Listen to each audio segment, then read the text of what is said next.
Hello everyone, I am King Mac, and I would like to thank you all for watching this feature presentation on YouTube. Be sure to enjoy a hot fresh cheeseburger along with some french fries, a tasty milkshake, and a nice soft drink. Thank you for watching, and now here is our feature presentation of TTBurger game reviews on YouTube.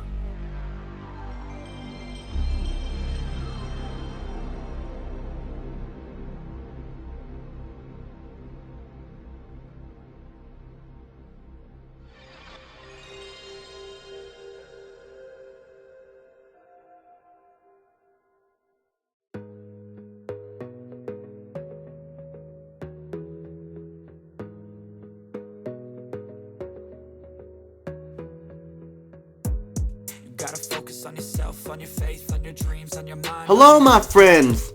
How you all doing today? I hope you're all doing well. I hope you're ready with more TTBurger game reviews because we got another episode for you right now. Another single part review, episode 204, part 1 of 1 once again. I hope you all enjoyed the St. Patrick's Day holiday and stuff like that because green it is once again, so definitely. And before I get started, I want to give a shout out to Free Green HD and SubZeroMNX for King Mac. Keep up the good work, you guys are awesome, and I want to shout out to everyone who supported this channel. I'd like to say thank you all for the support you've given me, and be on the lookout for more content come on the channel for sure. Now, for today's episode, I want to talk about the number 13. 13 is an unlucky number. 13 means bad luck. We all know this of the unlucky number called 13. The unlucky 13, or whatever you call it. And you're probably wondering, Tony, why are you talking about the unlucky number called 13? Well, for today's episode of TTBurger Game Reviews, we're going to take a look at the game with the number 13 in it. When you play as a guy who goes by the name of 13, this game was released on November 18th, 2003. And this game here was based on the 5-volume graphic novel released in 1984 that uses Cel-Shaded graphics in the Unreal 2 engine here. And we got the game right here. This is 13 for the PlayStation 2, Xbox, Nintendo GameCube, and later released for the PC. And let's get started here because we have a lot to talk about 13. Now, 13 is a fun game with its fun shooting mechanics, impressive cel-shaded graphics, and sound with comic book style like cutscenes as well. And all in all, a great game that got overlooked due to this for unknown reasons, and because of this, gamers missed out, because this was a fun game. I did not understand why people did not like this game that much. I mean, yes, I know it has its flaws and it's short and stuff like that, but it's no reason to hate the game at all. Let's get started here. The story puts you in the role of the protagonist who has lost his memory, who goes by 13, by the bad guys. He is then hunted by a hitman known as the Mongoose. 13 is then arrested for a supposed assassination of William Sheridan, the President of the United States of America. 13 needs to find out what is going on while trying to regain his memory and find out who's responsible for the assassination, why the Mongoose is trying to hunt him down, stuff like that. He knows to trust no one, no matter what. The story is very epic and intense. It keeps you on your feet wondering what will happen next. The presentation, I say, excellent graphics. Cel-Shaded at its finest. It's one of the first games to use these type of graphics on games like Jet Set Radio, on the Dreamcast, and the Auto Monolista. It's a racing game of the PlayStation 2, Nintendo GameCube, and stuff like that. The graphics are fantastic, fit the comic book-like art style along with the cel-shaded graphics. Everything looks amazing and done well, down to the character models, the backgrounds, the cutscenes, and the blood. It all looks amazingly well done with a smooth frame rate as well. Sound. While some of the sound is great, some of it is also bad. Excellent music fits the theme of 13. So good you just want to sit there and listen to the tunes. But the voice acting though, not so much. David Duchovny voices 13, and while he's okay, sometimes he comes off as bored, and since he voices 13, it makes the voice acting not the best, but not the worst either. I mean, the other actors are fine, but some of them, yeah, sound a little hammy, but you get what I mean. The gameplay of 13, what a fun kick-ass game.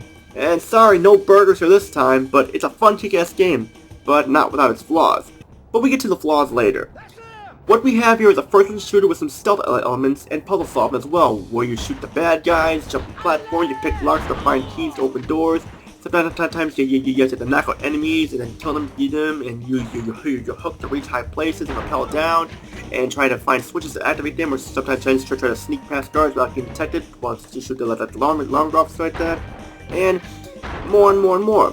13 can do it while obviously avoiding getting shot and killed and trying to solve the mystery of the identity and why the mongoose and his men are after him and who assassinated the president. Along the way, your partner, Major Jones, who knows 13 is not the murderer of the president, and aids him along the way by helping him to get from platforms, taking him, had him to being the piloting the helicopter and stuff. And definitely, 13 can do it. She can do it too. The weapons are fun and innovative to use, like mainly the assault rifle and stuff like that. It's especially fun, especially how you have like an alternate firing mode too. You go through rooftops, hideouts, levels, and sneaking past bases like that, and go through the snow and stuff and more.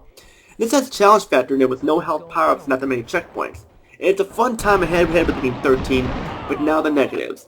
The game is short, only 4 to 5 hours long, and even with the challenge factor, you can breeze through it. There's a major cliffhanger ending that will never get resolved because due to the game not selling well, there will not be a sequel to 13.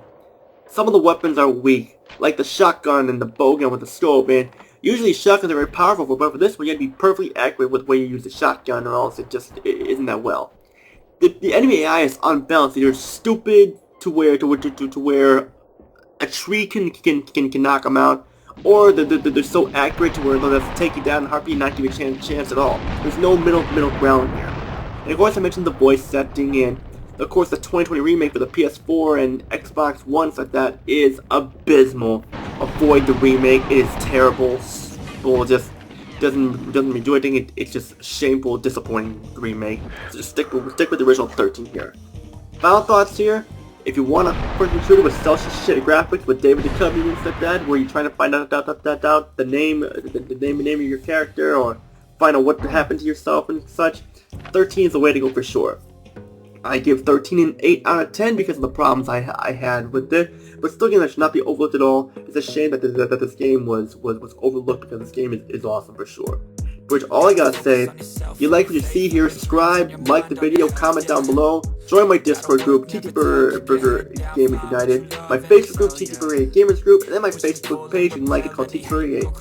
And if you want to keep updates, it's the way to go for sure. Which all I gotta say is Tony, peace out, have a great day, see y'all in episode 205. What we cover next, we'll do a shopping making review, we'll do a good review, we'll do a multiple review, and the final next. All I gotta say is Tony, peace out, take care everybody.